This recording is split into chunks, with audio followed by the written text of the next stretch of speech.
Awa.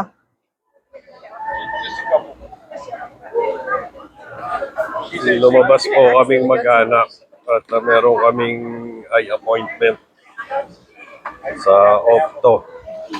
Kaya maya dumaan kami ng Costco at ito ang pinaka-cheapest na lunch dito sa US. Costco. How much ang binayaran nyo, Mia? How much was this one? How much ang binayaran? Parang Jess, mga ganun. $10? Mga ganun. O, $10. Pupunta kaming restaurant, magkano? $70, $80. Yan nga, kanya-kanya lang nang gawa ng paraan yan. O, sige, isang sandwich. So, papatayin ko po muna at nagmamadali na kami at 20 minutes na lang po natitira namin para sa appointment namin. Sit down dyan ako. Nakita po ulit tayo maya-maya. Magandang tanghali po.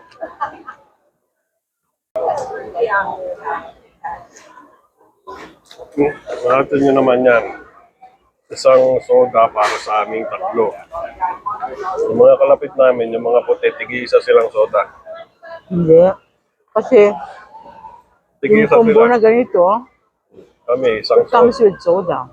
Isang soda, tatlong tao. Hindi ko magagawa ng content. Eh,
Pinapaubaya na.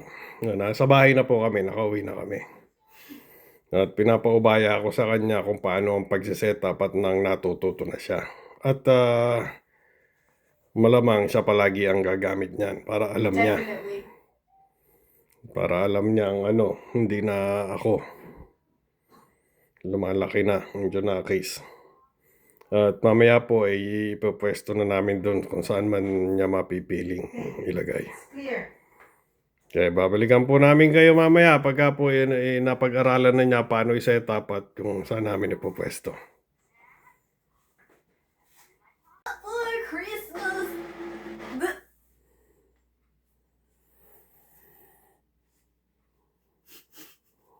Okay na ka ba yan?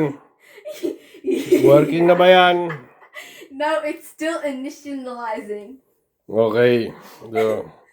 So, matatapos na po na dito po inilagay sa opisina ng josawa ko. Kasi kailangan din niya sa trabaho niya. Matatapos mo ba yan? Tonight? Yeah. Okay. Maraming salamat po pagsama ninyo sa amin ngayong maghapon na to. Ba, dami naming lakad ngayong maghapon na to. Tómate cosito. Ano po to, opisina po ng asawa ko dito sa bahay. Pagka po work from home siya, ayan. Dito siya for minsan 3 times a week. Tapos minsan buong week andito siya, tapos meron lang siyang isang araw na magre-report sa opisina. Nakita niyo naman ang mukha ni Junakis nung maliit pa siya. Ayan, tinan niyo dito yung mukha niya, Napakabait nung itsura niya noon. Ngayon, kulitis na.